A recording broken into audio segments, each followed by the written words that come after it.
entrepreneurship is not a job. Not a job. Entrepreneurship is a calling. It's a passion if you're a founder. Now, you might be employees, and yeah, you have a job. But if you want to found something, and you're here in the Valley because it's cool, you're in the wrong place.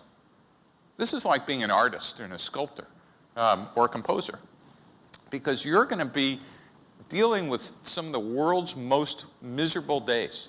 People will quit. You'll run out of money. You know, the toilets will stop up, and you're the janitor as well. Or literally, you know, screaming matches with co-founders. Unless you're driven to make something happen out of nothing, you'll go, what do I need this for?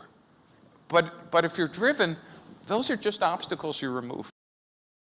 The whole lean startup movement started because I went and actually did a postmortem on 21 years in 8 startups as an entrepreneur. And it's a funny conundrum. You know, people love lean startup, customer development, business model canvas, particularly engineers, because, oh, I found the formula for success. You know, let me be the first to call bullshit on that. There is no formula for success. What we now know is how to make startups fail less. We don't know how to make you individually succeed more. We now know how to eliminate, in a room like this, all the stupid infant mortality dumb things we used to do about wandering, you know, in 15 different directions. This whole lean movement and stuff I teach is all about focusing your minimum time, money, and effort, because you have a finite amount of those, on the right directions.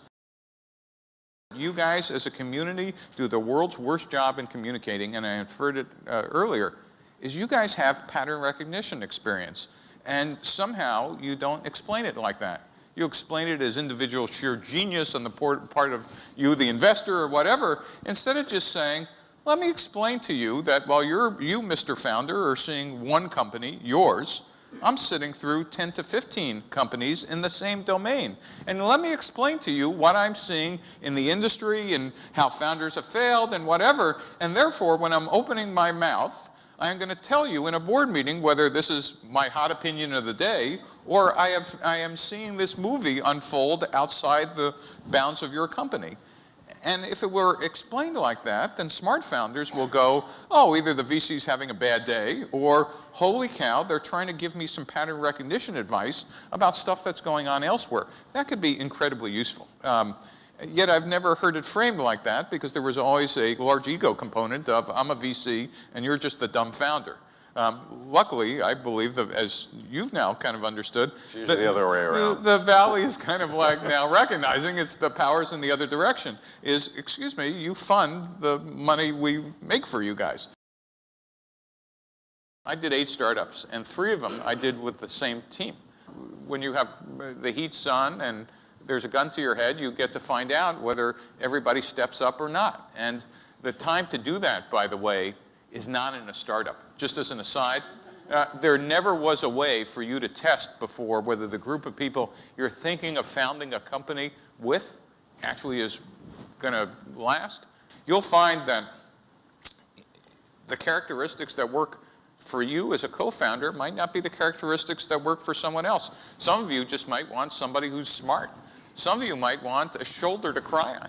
Some of you might be looking for, you know, what are the complementary skills, or a hustler, a hacker, and a designer if you're doing a web startup. Okay, I checked the box. Well, for those of you who just think it's a box checking exercise, are going to be incredibly confused and depressed because under stress, those are the last things you're thinking about. What you're thinking about is when the stuff hits the fan, are your co-founders there working with you to work through the problem, or did they check out? I think of 3 types of advice you'll need in your career. Somebody who teaches you something, you pay money to acquire a skill. Somebody who coaches you, but I use the word mentor for something very special. You get mentors for about 10 or 15 years in your career, sometimes from your late 20s or 20s to maybe mid-30s. And these are people who have seen more than you have, and they're interested in your career in life. And you can't ask for them. The way I ended up getting mentors is unconsciously, what I didn't realize is I was giving back more than I was getting. It's a big idea. If all you're doing is asking, can somebody be my mentor, you're kind of missing the point. If you're not interesting enough and crazy enough or whatever, then you're not going to be able to give back.